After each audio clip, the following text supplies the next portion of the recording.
Good evening, welcome back. So this evening we're going to be boxing up this Gibson case here. So when I purchased this case, I thought that this was for a 335, 345, 330, 339, 355. You get the gist, right?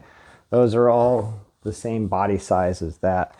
Lo and behold, though, when I got it, it was just a smidgen smaller than these right here. So if you take a look at this 64 reissue 345 and you stick it in here, we're about a ½ inch shy of getting it in there. Now I can mash it in there, but I don't want to smash down the padding on the side of it. But long story short, I took this guitar case to Lay's Loft down in Akron, Ohio, when I dropped off the two tribute projects, your guys' build and my build, for the refinish work. And again, there we tried all different types of the semi-hollows like that. And they said with the size of this that they think that this was for a midtown. So it wasn't confirmed, but all the full-size semi-hollows did not fit in here.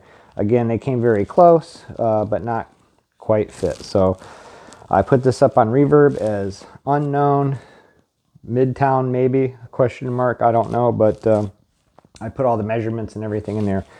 Well, somebody bought it. So to this buyer, let me know what you put in this and if it fit when you got it, because it stumped me and I was just absolutely disappointed, because this is just a beautiful case. I mean, what a nice color of brown with the charcoal inside on it. It does have the leather Gibson pull tab in it, and it was made in Canada. I think this is a 4-latch. Am I correct here? I mean, they put the latches all over these things. I can never find them all. I'm always reaching in the wrong spots. But yeah, this is a 4-latch.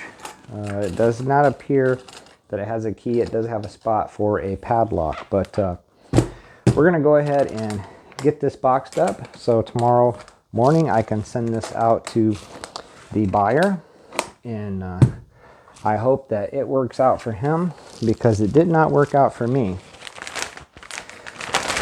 So let's get the bag on the case. And if you guys are watching for the first time, you want to know how to pack a guitar or a guitar case, first thing I do is put it in a bag. And you're probably asking, well, why would you do that? Well, for one, if it moves around in the box, it's going to protect it from chafing or anything like that. That is one of the reasons. The secondary reason is in shipping. Let's say something spills on it that was liquid. I don't know if it's pop or juice, battery acid, who knows what it is, and it absorbs through the box, or just gets the box wet, and then it dries. Cardboard sticks to things, so you don't want it to look like a mess when the person gets it, or damage or discolor it. So I put a nice layer of peanuts down in there. It was a nice way to get rid of those, because we're not shipping a guitar, but I want it to absorb any impact if they set it down hard, because we don't want any dents in the bottom of the case. So we don't want the feet rest to get pushed in. I had that happen to me. Somebody sent me a case, a lifting case, and I had to sell it cheaper, because by the time that I noticed that it was damaged, it was way too late for any kind of return or claim. So just make sure you guys inspect your cases really well when you do purchase one, if it wasn't packed very well. But again, on a case, I'll use these air bubbles. I save these for cases because there's not a lot of weight in there. So if they pop, which I doubt they will, not being very much weight in there, usually with a guitar and packing in a case and all that, usually in the 20s, you know, low 20s, mid 20s, depending on what type of guitar it is. But yeah, so you just want to keep the case centered and packing material in around the sides just to keep it centered. and from flopping all around. This is quite a big box, and it's quite a big case, so it's probably going to take quite a bit of packing material. But you don't want it just flopping around in there, even though there's no guitar in it. You don't want it to get damaged. You keep it centered in the box. If anything was to protrude through here, it's not poking it. There's nothing you can do really about the front and back of it. You just always got to hope and pray that it makes it when you ship something out. All you can do is do your best to pack it and let insurance take care of it. If not, I always purchase all my shipping labels and my insurance right directly through Reverb. Then there's no hassle, no fussing around if anything happens. I've never had any issues on Reverb. I've only had one claim that was due to an airplane ride, and it got a small finish check in it. I gave the buyer a refund and let him return the guitar over, just giving him a partial refund. And that guitar is with Matt right now, because when I got it back, I decided we would tear it all apart and do something different with it. So we routed out a third pickup, and we put a vintage clear on it and finish checked it. 6-way switch, a Veritone switch with 5 caps. It's a really cool Les Paul. So that'll be coming back soon. Also, if you guys are sticking around and you're watching, Matt bought himself a new guitar to replace the 20th anniversary custom 22 that I just sold on Reverb for him. And I've seen pictures of it. Matter of fact, I actually seen the listing on Reverb prior to him buying it. He reached out to me and he says, "Hey, what do you think of this?" And I said, that is beautiful. I would buy that. And he was looking, I'm not going to give away the color right now, but he was looking at like a red charcoal one, and the one that he purchased. And I said, man, that beats the pants off of it. And wait till you guys see this thing. When he gets it, he should get it tomorrow. Now, I won't get it right away, but I will bring it onto the show and show you guys, because it is just an amazing guitar. I can't wait to show you guys how beautiful this thing is. I'll give one thing away. The top on it is just immaculate. I mean, it has flame in it, but yet it has like plain top oval circles on it. So when you're looking at it in different directions, I mean, it's something to look at, I'll tell you what.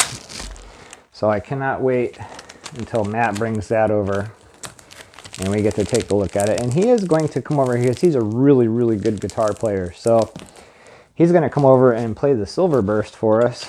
And he's had it for a few weeks, so he could get familiar with it, because like I said, it has the 6-way switch and the Veritone switch with the 3 pickups. So there's probably hundreds of different configurations that you can come up with on that thing. So I'm really anxious to hear it, because I am not a good player. So you won't ever see me play on the show, not at least until I get a lot better. My dad's a pretty good player.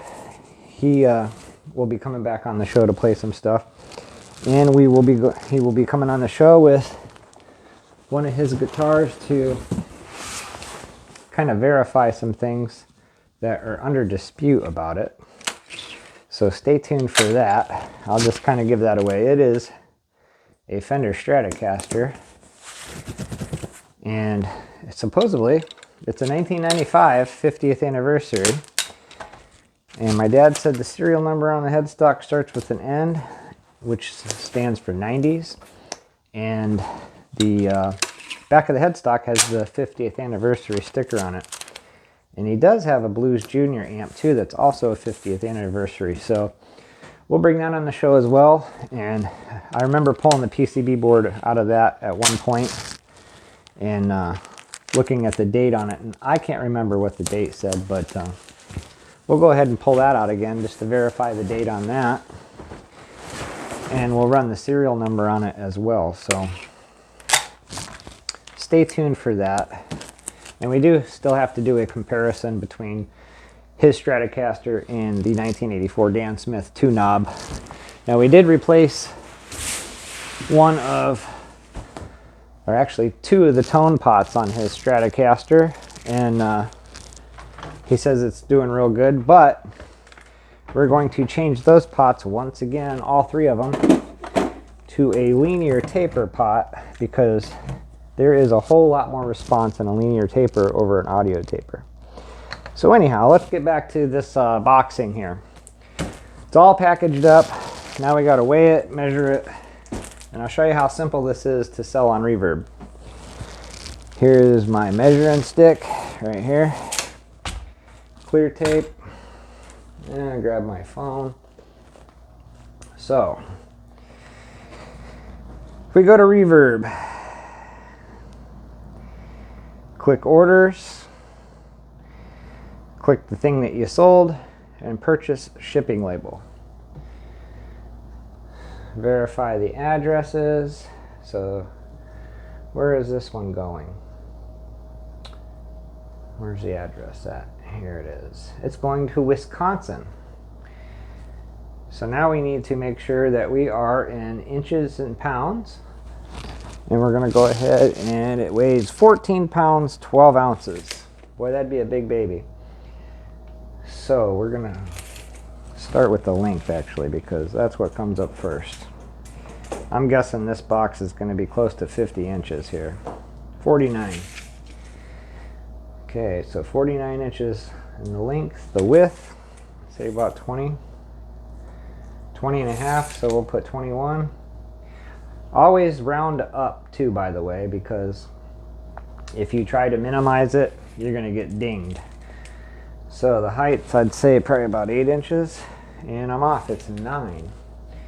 Like I said, that's a big case. So now the weight, 14 pounds, 12 ounces. We're going to do 15 pounds.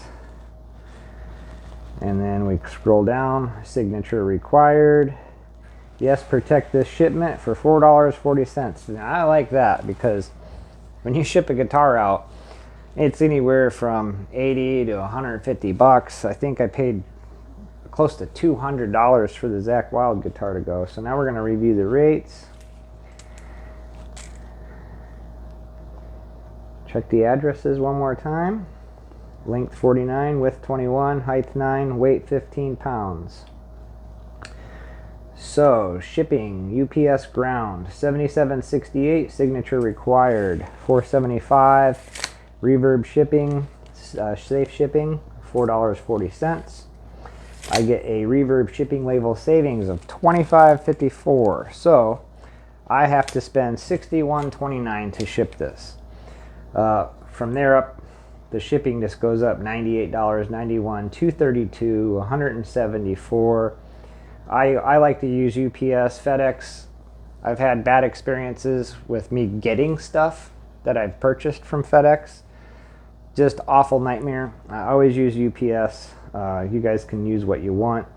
So now we just click get label, and then bam, I hit the print. I'll go upstairs, get the label, trim it out, slap it on here, done. So to the man that has purchased this guitar case, I hope it serves you well, and I thank you for purchasing it, because it helps me on the show. I can put money back into the projects and all that. If you're watching for the first time and you didn't see a video on my Reverb listings, go ahead and check out my channel. I try to do a lot of different things. Like I was just talking about the Silverburst. We're doing 2 tribute builds right now.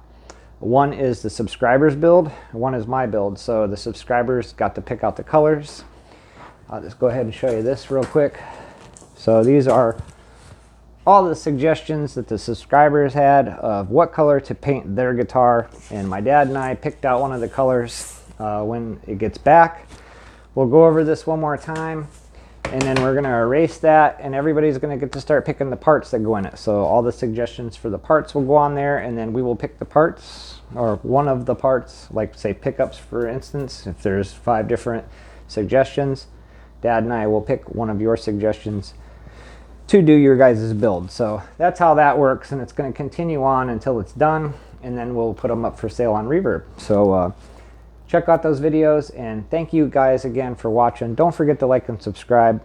Once we break that 1,000 subscribers, we're going to start doing some amplifier giveaways and stuff like that. So again, thank you and stay tuned.